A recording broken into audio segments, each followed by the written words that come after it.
믿음의 사람 중에 이삭이라는 사람이 있습니다.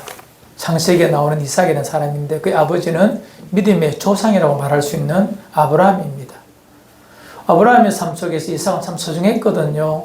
아버지의 믿음과 약속을 알고 있기 때문에, 하나님께 받은 약속을 알고 있기 때문에 이삭은 모리아산을 오를 때에도, 또한 26장에 창세기 26장에 나와서 그랄 땅에 갈 때에도 순간순간 믿음으로 살았던, 참 아버지의 믿음을 잘 받았던 그 사람 이삭이라는 사람입니다. 그런데 말입니다, 이삭이 나이가 들어서 한 가지 실수를 합니다. 뭐냐니까 그의 연수가 180인데 아주 오래 살았지만, 이제 우리 나이를 이렇게, 우리의 인간의 생애 주기를 이제 이렇게 해보면 그의 나이가 135세쯤 되었을 때, 우리를 치면 이제 중년에서 노년으로, 우리나라 치면 60대 중반 70 넘어가는 그 나이가 좀 되었다 보시면 됩니다. 그때에 그의 눈이 갑자기 어두워졌다라고 성경 기록합니다. 갑자기 그의 눈이 어두워집니다. 이에 이삭이 당황을 해서 나의 삶을 돌아보면 나 자기의 복을 아들에게 줘야 되겠다, 축복을 해야 되겠다는 마음이 문득 들어서 그의 아들 에서가 장자 아닙니까? 장자를 불러서 축복하고 싶은 마음이 들었습니다. 어찌면 그 시대를 살고 있는 아버지의 당연한 모습입니다. 장자에게 복을 주겠다, 축복권을 주겠다. 그 말은 아비의 재산을, 나의 재산을 아들에게 주겠다, 그런 선언과 똑같은 것입니다. 이에 그가 에서를 불러 축복하고자 합니다. 그런데 말입니다, 우리는 이미 에서와 그의 쌍둥이 동생 야곱이 태어날 때에 하나님께서 주신 약속이 있습니다. 우리 한번 읽어봅시다. 창세기 25장 23절. 자막보면 함께 읽습니다. 시작. 여호와께서 그에게 이르시되 두 국민이 내 태중에 있구나. 두 민족이 내 복중에서부터 나누리라. 이 족속이 저 족속보다 강하겠고 큰 자가 어린 자를 섬기리라 하셨더라. 이 아들이 태어날 때 이미 하나님은, 하나님의 당신의 구원의 승리 속에서 이 두 아들의 우선권, 장자권에 대해서 이미 결정을 해두었습니다. 큰 자가 작은 자를 섬긴다. 즉 형이 동생을 섬기며 사는 구조로 이 땅을 통치하겠다라고 창조주께서 약속을 하셨습니다. 그 두 아들이 태어날 때 말입니다. 쌍둥이 태어나서 그 약속 누가 받았습니까? 이삭과 그의 아내 리브가가 받은 거예요. 그런데 왜 이삭은 그의 장자 에서에게 장자의 축복을 하고자 했을까요? 왜 불러서 밖에 나가서 귀한 짐승을 잡아 나에게 먹이면 내가 너희를 위하여 축복하겠다라고 그런 말을 하며 왜 장자권을 에서에게 주고자 했을까요?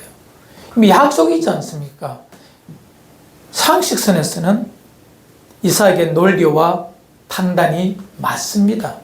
하지만 그보다 더 절대적인 것은 영원하신 하나님의 약속이었습니다. 에서의 삶의 실수가, 에서가 이삭의 삶의 실수가 에서와 야곱의 삶에 큰 상처를 줍니다. 그 장자권을 불의한 방법으로 빼앗고자 했던 야곱. 아버지가 분명히 내게 주기로 했는데 에서가 그래서 열심히 준비했는데 그것을 가로챈 야곱. 이 둘의 갈등이 발생하게 됩니다. 이로 말미암아 그 가족에게 없었던 20년 이상의 깊은 상처와 고통의 시간이 그 가정에게 밀려오게 되었습니다. 왜 이런 실수를 이삭이 하게 되었을까요? 왜 성경은 이삭의 눈이 어두워졌다라고 말하면서 이런 사건이 발생했을까요? 육체의 눈만 어두워진 것이 아니라 이삭의 영적인 눈이 어두워졌다라고 이해하셔도 절대 틀리지 않습니다. 이삭이 오랫동안 이방인들의 땅인 가나안 땅에 살다 보니 하나님의 약속이 희미해졌다는 것입니다. 그들이 살던 삶의 방법, 그 시대 모든 사람들이 살고 있는 삶의 모습, 우리는 그것을 상식이라고 말합니다. 그 시대 모든 사람들이 공유하고 있는 보편적인 생각을 상식이라고 말하는데 이삭도 상식을 가지고 자기의 자녀들에게 그렇게 말했다는 것입니다. 그렇게 판단했다는 것입니다. 물론 잘못된 것은 아니지만 잘한 것은 결코 아닙니다. 이미 하나님의 약속의 약속이 이미 그 두 아들이 태어나기 전에 주어졌는데도 말입니다. 이삭은 그것을 잊어버리고 그 시대 보통 가난한 사람들이 하던 그 모습 그대로 첫 아들에게 장자권을 줘야 되겠다는 그런 상식선에서 그의 삶을 살았기에 그의 가정에 약속의 가정으로서 언약의 백성으로서의 기초가 흔들리게 되었다는 것입니다. 이 부분을 잠시 나누고자 합니다. 여러분, 기독교인에게 상식이 있습니다. 2026년 대한민국을 살아가는 모든 자들에게 상식이 있습니다. 맞습니다. 그것은 모두가 가지고 있어요. 물론 이 시대 상식보다 못한 기독교, 교회, 그리스도인이 나타납니다만은 우리 그런 것 말하지 말고요. 진짜 영원하신 말씀을 가진 우리에게 상식이 무엇인가? 상식이 있어야 합니다. 하지만 그보다 더 앞선 절대적 기준이 있습니다. 시대와 문화를 초월한 모든 것은 시들고 영화롭다가 시들고 사라지고 소멸되고 다시 만들어지지만 하나님의 말씀은 영원한 것입니다. 아까 우리 들었던 찬양처럼 하나님의 말씀은 영원한 것입니다. 그 말씀을 우리는 향하여 달려가는 자들이 기독교인이요 하나님의 백성인 것입니다. 상식보다 초월한 약속을 가진 자가 여러분과 제 모습입니다. 이 절대 가치를 따르는 자들을 우리는 그리스도인이라고 말합니다. 이삭은 상식에서 머물렀기 때문에 약속이 그에게 이루어지지 못하는 20년의 슬픔을 맞이하게 되고 또 아들이 심한 갈등 속에 결국 리브가는 죽을 때에 아들의 모습을 보지 못합니다. 야곱을 통하여 장사 지내지 못하고 홀로 쓸쓸히 죽어가는 어쩌면 인생의 슬픔을 경험한 자가 믿음의 의미라고 말할 수 있는 리브가의 마지막의 모습입니다. 오늘 읽었던 말씀, 이 말씀에서 우리가 함께 기억해야 될 것 찾아보면 좋겠습니다. 8장에 읽었던 마가복음 8장입니다. 베세다라는 곳에서 한 맹인이 있어 주님은 그 맹인을 고치십니다. 그 맹인을 고치시는 방법이 독특하죠. 그냥 말씀으로 눈을 뜨게 하는 것이 아니라 그의 눈에 진흙을 이기어 발랐어. 침을 발랐어. 그 눈을 이렇게 만져주십니다. 이 사건은 이미 그 앞에 장에도 7장에도 나와 있어요. 태어날 때부터 귀가 안 들려서 말이 더듬거리는 어눌한 자의 그것을 고칠 때에도 동일한 방법으로 침을 발라 그의 손에 침을 발라 혀끝에 대거든요. 그래 치유하시는데 방법은 안 중요합니다. 주께서 그렇게 하셔서 치료하십니다. 그리고 중요한 것은요, 이 질문에 대한 답입니다. 자, 24절에 보면 주께서 이렇게 묻지요. 무엇이 보이느냐라고 23절에 묻습니다. 이 24절에 이렇게 대답합니다. 쳐다보며 이르되, 우리 자막 보면 3절 급시다. 쳐다보며 이르되 시작. 사람들이 보이나이다. 나무 같은 것들이 걸어다니는 것을 보나이다. 그가 쳐다보면서 무엇이 보이느냐니까 이 사람 같은 것이 보이는데 그들이 나무처럼 보입니다 라고 되어 있습니다. 그런데 말입니다. 주님은 또다시 한 번 더 안수하여 치료하십니다. 우리는 여기서 하나 물을 수가 있습니다. 예수님이 왜 두 번째 또 안수하시죠? 능력이 절반만 통해서 그의 하나님의 예수님이 창조주이신 하나님이신 예수님께서 능력이 좀 부족해서 절반만 고쳤습니까? 아니죠. 죽은 나사로도 살리시는 분이 주님이신데 능력이 부족해서 두 번 했습니까? 안수를요? 아닙니다. 분명한 가르침이 우리에게 있습니다.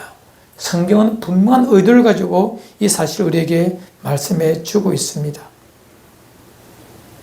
하인의 손에 이끌려왔던 그 맹인, 예수님께서 눈에 그 안수하여 치료하셨던 그것, 첫 은혜를 경험합니다. 하지만 첫 은혜로만 인생은 살 수가 없습니다. 구원은 받았지만 구원받은 그 이후에 대하여서 어떻게 살아야 되는지를 우리에게 가르쳐 주기 위하여 예수님은 한 번 더 안수하여 그의 눈을 온전케 합니다. 은혜가 없는 온전치 못한 눈은 뭐냐면 24절에 그의 눈에 보이는 것이 무엇이죠? 사람들이 보입니다라고 말합니다. 인생은 눈을 뜨게 되면 가장 가까운 것을 봐야 되는데, 여러분 상상해 보십시다. 이 베다니 소경이 눈을 떴습니다. 눈을 보니까 제일 처음에 무엇이 보여야 됩니까? 예수님이 보여야죠. 왜? 바로 눈을 맞춰서 이렇게 떼주면 떠보니까 그 앞에 계신 예수님을 봐야 되는데 누굴 보고 있죠? 사람들을 봅니다. 둘러본다는 거예요. 앞에 계신 예수님은 안 보고, 그런데 보는 것조차도 정확하지 않습니다. 사람이 아니다. 뭐처럼 보이죠? 나무들이 움직이는 것처럼 보인다는 것입니다. 자기는 본다고 봐도 그것은 제대로 보지 못하는 것입니다. 여러분, 구원받은 성도들이, 예수를 믿고 교회 다니는 성도들이 종종 행하는 실수가 바로 이 부분입니다. 은혜 받아서 봐야 되는데, 근데 그 눈은 다 부정확합니다. 과거에 하나님을 모르고 예수의 은혜를 모를 그때 구원을 받지 못한 세상 사람과 똑같이 사람을 통하여 생각하며 판단하며 사람을 보고 인간적인 방법들의 눈이 다 돌아갑니다. 하지만 그 눈도 온전치 못해요. 사람을 본다지만 사람을 이해하지도 못합니다. 그것이 예수는 믿지만, 교회는 다니지만 우리의 부족한 첫 은혜만 알고 영원한 구원 그 이후의 성숙에 대해서 우리가 아름답지 못하게 성실하게 그것을 살지 못한 자들의 나타나는 부족한 현상임이 분명합니다. 여러분들, 이 눈먼 맹인이 눈을 떠서 봐야 될 예수 그리스도는 제대로 보지 못하고 나름대로 본다고 보지만 그조차도 온전히 보지 못하는 것이 여러분과 제 모습이라면 앞에 제가 말했던 이삭도 동일합니다. 우리는 종종 그런 실수를 너무나 많이 경험하게 됩니다. 이 말씀 뒤에 보면 마가복음 8장 27절에 보면 한 가지 사건이 등장하거든요. 이 사건을 말씀하시고 난 다음에 바로 이어서 27절에 한 가지 사건이 등장합니다. 베드로가 있습니다. 예수님께서 제자들을 데리고 가이사랴 빌립보라는 곳에 가서 아주 번화한 도시입니다. 예루살렘과 비교할 수 없는 로마 제국 안에 있는 아주 큰 도시입니다. 그곳에 가서 예수님이 묻습니다. 얘들아, 사람들이 나를 뭐라 하느냐라고 물어요. 이 제자들이 들은 소리가 있습니다. 선지자입니다. 엘리야입니다. 죽은 요한이 돌아왔습니다. 온갖 소리 다 합니다. 예수님께서 사람들이 하는 소리 말고 너희에게 나는 누구냐라고 묻습니다. 이에 제자 베드로가 말합니다. 저는 그리스도이십니다. 하나님의 아들이십니다라고 말합니다. 참으로 바른 신앙 고백입니다. 그리고 난 다음 말입니다. 예수님께서 제자들이 이렇게 말씀하시죠. 이제 내가 예루살렘에 가서 버림받고 숨어받고 십자가에 달려 죽고 3일 만에 내가 다시 살아난다라는 것을 말씀하십니다. 이에 베드로가 대노합니다. 베드로가 육신의 나이로서는 예수님보다 나이가 많다는 것이 정설입니다. 이미 그때는 베드로는 결혼해가지고 아마 자녀도 있는 것 같아요. 베드로는요, 이미 장모가 있고 아내가 있고 자식이 있는 그런 사람입니다. 그래서 베드로가 인간적인 마음을 가지고 예수님께 대노합니다. 성경에 보니까 예수에 대하여서 항변함이라고 말하는데 이 말은 꾸짖다, 책망하다는 소리거든요. 우리 32절에 나와 있는데 예수를 붙들고 항변하며 꾸짖으며 이렇게 말합니다. 절대 이렇게 해서는 안 돼요. 옳지 못하요 라고 말합니다. 예수께서 이렇게 책망하십니다. 베드로야, 너는 사탄이구나.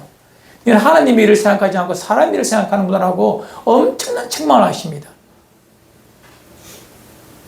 그 아름다운 믿음의 고백을 했던 베드로가 왜 이런 판단을 하게 되죠? 왜 하나님 일을 생각하지 않고 사람 일을 생각합니까? 똑같은 현상입니다. 우리가 첫 은혜를 알고 성숙과 하나님의 뜻을 분별하고자 하는 말씀에 대한 집중이나 성숙이 없으면 언제라도 우리는요, 하나님의 일을 생각하지 않고 사람의 일을 생각하게 되어 있습니다. 상식 수준에서 신앙생활을 하고, 상식 수준에서 교회도 바라보고, 상식 수준에서 하나님의 나라를 만들어 간다라고 합니다. 안 만들어집니다. 오히려 나의 말이, 나의 판단의 선택이 삶을 무너지게 하고, 극단적인 예로 주님께서 베드로를 책망하시듯이 사탄의 짓을, 사탄의 놀이터에서 놀고 있는 자기를 발견할 수 있다는 것입니다. 누구 이야기입니까? 여러분, 저희의 이야기입니다. 날마다 주님께 주시는 은혜로서 내 눈에 있는 것들을 새롭게 하지 아니하면, 내 가치를 새롭게 하지 아니하면, 내 가치관을 온전하게 만들지 아니하면, 우리는 예수를 믿는다라고 말하지만, 목사 노릇하며 산다지만, 종종 말이나 판단해서 하나님의 일이 아니라 사람의 일을 하면서 그것 때문에 무너지는 일들, 슬퍼지는 현상들이 얼마나 많습니까? 그런 것들이 너무 많다는 것입니다. 오늘 읽었던 마가복음의 말씀은 바로 그것을 우리에게 가르쳐 주시기 위하여서 예수님은 2번 그 맹인의 눈을 온전케 하십니다. 뜨게 하십니다. 첫 번째 눈은 모두 사물을 볼 수 있는 생명의 시작이라면, 두 번째 눈을 뜨게 하는 것은 온전히 범으로, 밝히 범으로, 정확히 범으로 어떻게 봐야 될지를 새롭게 하는, 모든 것을 밝히 볼 수 있는 은혜의 시작입니다. 믿음의 사람들은 이 은혜의 눈을 뜨기 위하여, 밝히 보기 위하여 끊임없이 자기의 눈을 새롭게 하는, 말씀을 통하여, 그리스도의 능력을 통하여 새롭게 하는 일들이 우리에게 필요한 것입니다.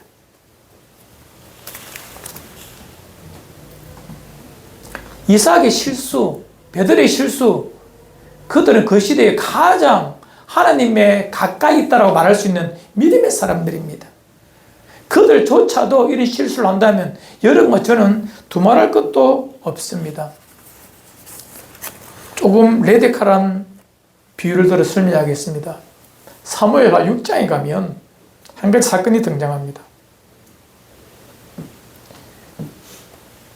다윗이 어느 곳에 있는 하나님의 법궤를 자기의 집에, 다윗 궁에 가지고 오려고 합니다. 이에 3만 명의 군대를 보내어서 그 법궤를 가지고 오려고 합니다. 법궤는 제사장 4명만 하면 들 수 있는 것이 법궤의 크기입니다. 조그맣습니다. 하지만 3만 명을 보냈다는 것은요, 그 일이 중차대함을 말하는 것입니다. 이에 법궤를 가지고 오는 모습이 뭐냐 하니까, 우리 사무엘하 6장 3절에 보니까 이 법궤를 50년 이상 보관했던 집이 있습니다. 바알 레유다라는 지역에 기앗 여아림이라는 동네에 사는 아비나답이라는 사람이 이 법궤를 잠시 보관했거든요. 그 이전은 전쟁을 통해 돌아온 것인데, 어쨌든 간에 50여 년 동안 이 법궤를 보관했던 집에서 이제 가지고 올라갑니다. 우리 함께 사무엘하 6장 3절을 봅시다. 우리 같이 읽어요. 시작. 그들이 하나님의 궤를 새 수레에 싣고 산에 있는 아비나답의 집에서 나오는데, 아비나답의 아들 우사와 아요가 그 새 수레를 보니라. 이제 왕이 가져오라 하니까 오랫동안 3대에 걸쳐서 법궤를 보관했던 이 아비나답의 집에 있는 그의 아들, 잠깐만 손자입니다. 손자 아요가, 우사가 법궤를 가지고 옵니다. 그런데 법궤를 어디에 싣고 오죠? 수레에 싣고 옵니다. 새 수레, 우리 말하면 세단을 빼가지고 멋있게 오는 거예요. 그런데 갑자기 그 수레에 소가 띱니다. 그리고 법궤가 덜컹거리죠. 이에 본능적으로 우사는 법궤를 잡습니다. 왜? 넘어지면 큰일 나니까요. 그런데 그 일로 말미암아 6장 7절에 보니까 여호와 하나님이 우사의 잘못함으로 말미암아 진노하사 그를 그곳에서 치시니 그가 거기 하나님 교회 곁에서 죽으니라. 우사가 바로 죽어버립니다. 끔찍한 일이 발생했습니다. 여러분, 50년 이상 3대에 걸쳐서 법궤를 관리했던, 섬겼던, 지켰던 가정입니다. 그런데 3대째 그의 아들의 마지막이 뭐라? 법궤 곁에서 죽었습니다. 얼마나 엄청난 충격입니까? 다윗이 이것을 보고 벌벌 뜹니다. 그리고 이 괴를 자기의 왕궁으로 가져가지 못합니다. 다른 데 잠시 보관하게 됩니다. 왜 성경은 이것을 기록했을까요? 그 시대에 법궤를 가지고 하나님 모시고 있다. 어쩌면 신앙 공동체의 가장 중심적인 일을 했던 사람이 바로 아비나답이고 그의 아들이 엘레아살이고 그의 아들이 우사예요. 손자가 우사예요. 3대에 걸쳐서 최소 50년 이상 사울 시대를 지나오니까 50년 이상 그 교회를 지켜왔던 그 가정에 왜 이런 비참함이 발견되었을까요? 그래서 우리에게 정말 믿음의 길을 건 우리에게 정말 중요한 부분입니다. 50년, 60년, 70년 교회 다녔지만 우리의 삶에 이런 말씀을 보면서 다시 새롭게 해야 되는 것입니다. 이 사람들은요, 이 우사는 왜 이렇게 했냐면, 하나님께서 우사를 치셨냐면, 이 모든 책임은 누구에게 있다고? 그의 아비, 그의 할아버지께 있는 거예요. 정확하게 말하면. 법궤를 가지고 있으면서도 법궤가 무엇인지를 몰랐다는 것입니다. 다르게 말할까요? 법궤를 어떻게 섬겨 관리해야 되는지를 몰랐다. 다르게 말하면 말씀을 몰랐다는 것입니다. 법궤를 어떻게 움직여야 되는지를 몰랐어요. 이미 민수기에는 말하고 있지 않습니까?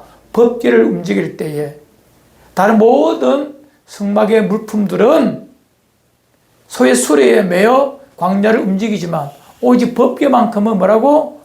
제사장의 어깨에 메고 움직여야 됩니다. 왜요? 그렇게 하셨어요. 이런 일이 발생할까 싶어서 수레 싣고 가다가 소가 뛰면 법궤가 넘어지기 때문에 절대 그런 일 없도록 인간인 제사장, 그것도 아론의 자손들이 어깨에 메고 일생 섬기라고, 너희들 농사 지을 필요도 없어, 일할 필요도 없어, 오직 이 법궤를 가지고 움직이며 섬기며 사는 것이 너희의 삶의 몫이라고 하면서 레위 지파 고핫의 아들 아론의 자손들에게 제사장 직분을 주며 이 일만 시켰다는 것입니다.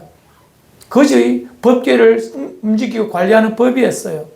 그런데 말입니다. 왜 이 우사가 법궤를 새 수레에 실었을까요? 나름대로는요, 정성을 다했습니다. 새 수레 만들었다니까요, 돈을 들어서. 그런데 왜 이런 슬픔이 발생했죠? 하나님의 말씀을 몰랐다는 것입니다. 이건 누가 가르쳐 줘야 되죠? 그의 할아버지, 그의 아버지가 가르쳐 줘야 되는데 안 가르쳤다는 거예요. 상식이 뭡니까? 그 옛날 보았던 것.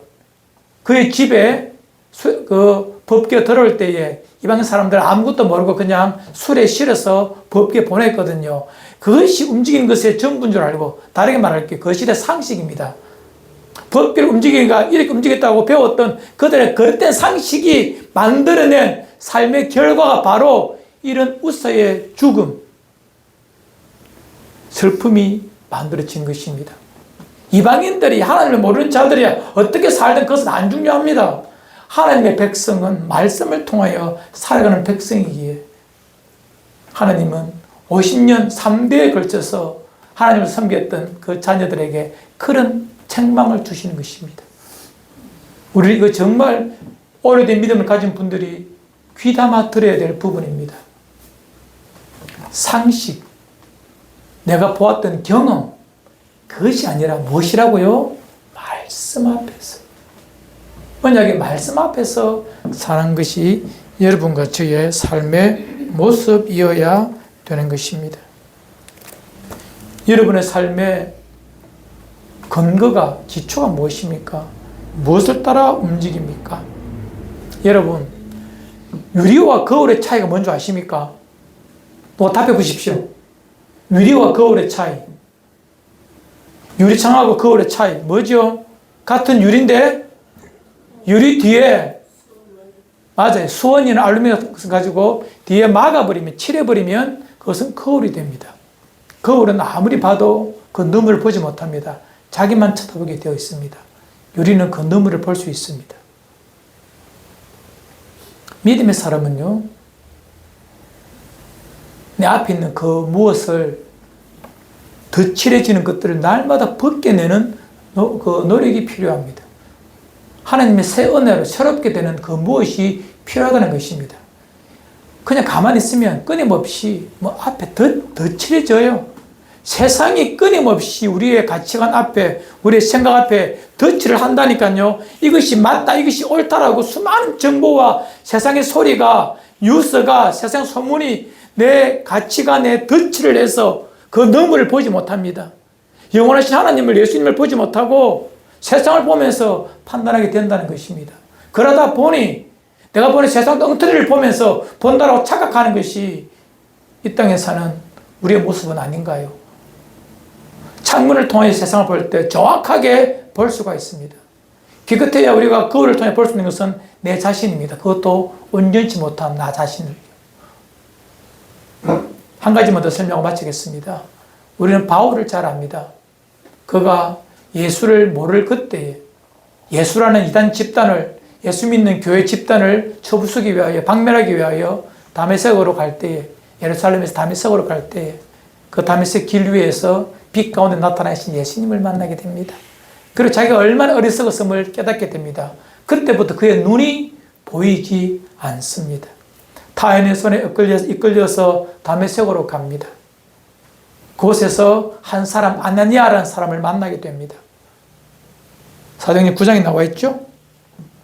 이 아나니아가 와서 그에게 안수 기도를 합니다. 이에 그의 눈이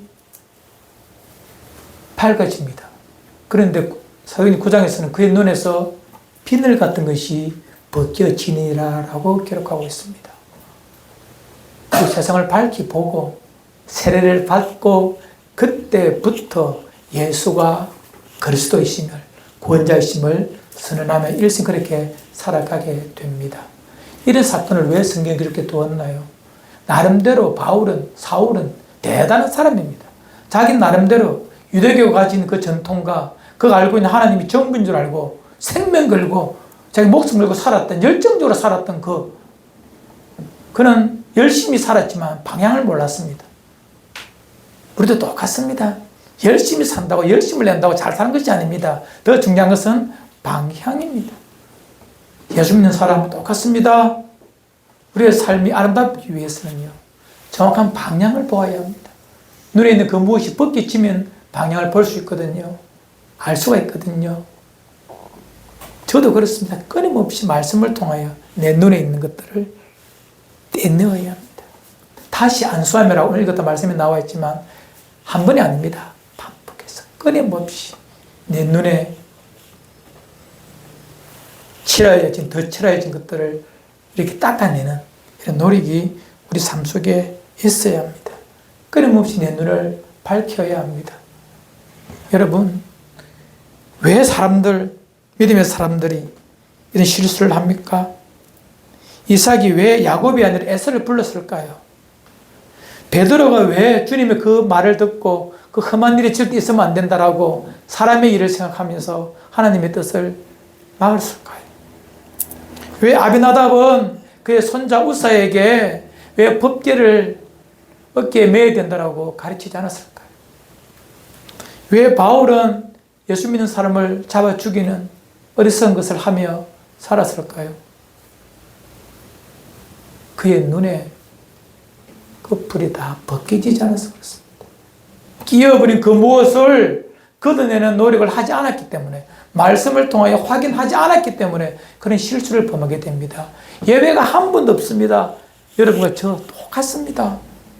열심히 살았는데, 열심히 교회 다니며 섬겼는데 왜 이럴까라고 하나님 앞에 곰곰이 물어보셔야 됩니다. 내 삶에 왜 기쁨이 없지, 생명력이 사라졌지라고 물어보셔야 됩니다. 하나입니다. 말씀을 통하여 내 눈앞에 있는 덧칠해진 것을 벗겨내는 일에, 새롭게 안수하는 일에, 밝히 보는 일에 우리가 게을르기 때문에 그렇습니다. 절대 내가 잘 산다라고 장담하지 마십시오. 오늘 열개했던 수많은 믿음의 사람들, 그 당대에 누구보다 믿음의 사람들이었습니다. 그런데 그들의 삶의 무너짐은 밝히 보는 일에 게을르기 때문에 그렇습니다. 오늘 좀 제가 쓴소리 하더라도 여러분들 이해하셔야 됩니다. 여러분, 저나 여러분 새롭게 보고자 하는 그런 노력을 통하여 여러분의 오늘을, 내일을 본다면 우리는 훨씬 더 생명의 삶을 살아낼 것입니다. 바른 길을 보게 될 것입니다. 열정보다 중요한 것은 바른 길을 볼 수 있도록 거칠어진 모든 것을 닦아내고 없애버리는 일, 이 일에 집중해야 됩니다. 그 유일한 길은 예수님의 은혜가 말씀을 통한 새롭게 하심이 내 심령 가운데 시작될 때에 일어나는 새 생명의 역사입니다. 이것이 여러분과 제 삶에 있기를 주 이름으로 축원을 드립니다.